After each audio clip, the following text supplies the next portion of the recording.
my name is Evelyn Ho, and this is my presentation research on the portrayal of women from the Stone Age to late Antiquity, early Christian art era. Starting off with Venus of Willendorf, found in the Natural History Museum of the Imperial Court in Vienna, it is recognized as the best documented and preserved Paleolithic figurine.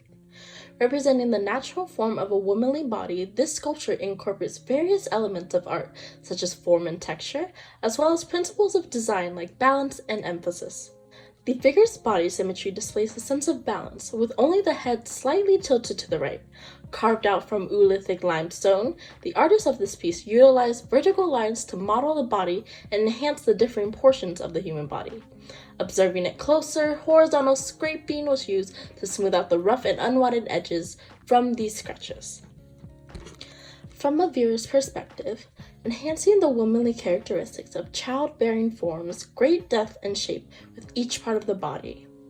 Many pieces of art found from this time are a faceless woman, specifically nude woman. With the possible correlation to the Greek goddess of love, the nude woman can represent fertility and mother figures, as she has the form of a childbearing woman, yet the faceless feature also allows for some diversity. It leaves the sculpture open to interpretation of why she is this size, form, or gender.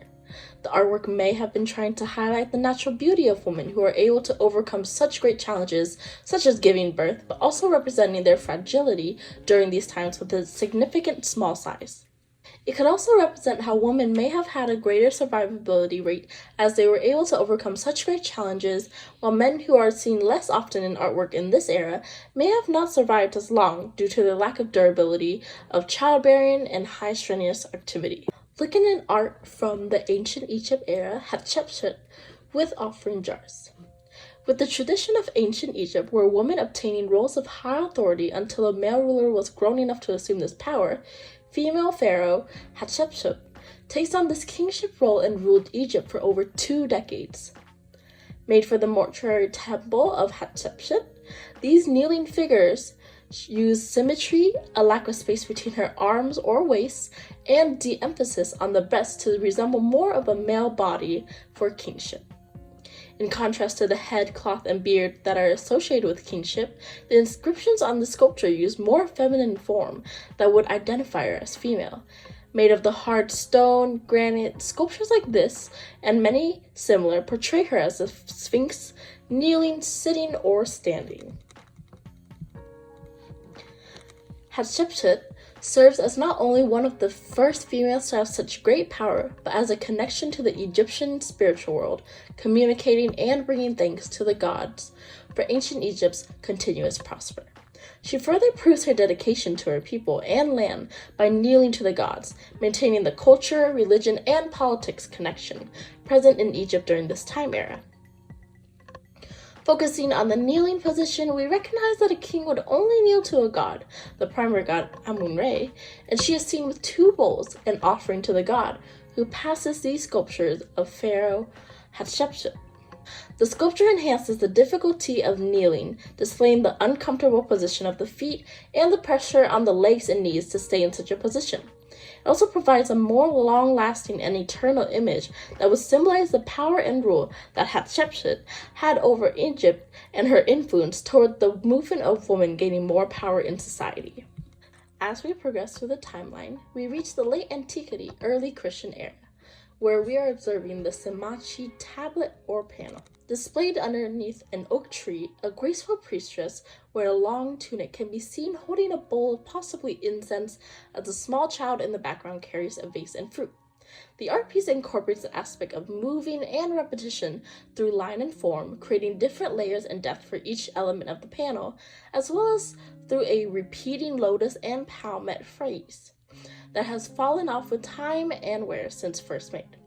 With an inscription of semichrome at the top, this piece refers to the Semachi, who were a prominent Roman family. In addition, this panel was joined to the Nicomachrome panel that signified the Nicomachi family and the 2 families' celebration of marriage. Both sacrificed to Greek god Dionysus, who is referred to as intoxication or the Dionysian music and harmony. Playing into politics and power hierarchies, laws were passed to prevent officials of lower standing to create ivory panels as such for themselves. Now that we've analyzed and discussed all three of these pieces from different eras, we can compare them. Comparing all of these art pieces, the works all serve some form of recognition and honor towards the woman portrayed.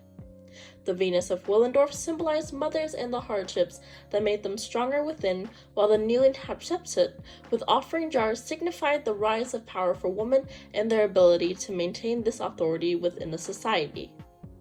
Similar to the connection of politics and religion that Hatshepsut had continued, the Simachi tablet creates the image of a powerful Roman couple, showing their faithfulness and pride to the old gods. Where these pieces differ is the roles that these women play in society. From the Paleolithic era, despite great recognition for the difficulties of childbearing, this sculpture displayed woman as merely a mother figure, which is challenging in itself, yet does not acknowledge any other roles that women during this era partook in. As we progress to the ancient Egypt era, we see women gain greater opportunities. Despite her stepson/nephew, Thutmose III, trying to erase her name and destroy her images, her reign continued and her people supported her as their female leader. Analyzing the Simachi panel of the early Christian era, the woman is portrayed in a very divine way, showcasing her gracefulness and idealized human beauty, but also her courage to make sacrifices and show faithfulness when needed. And that is a wrap on my research of the portrayal of women from the Stone Age to late Antiquity, early Christian art era. Here are my resources, and thank you so much for watching.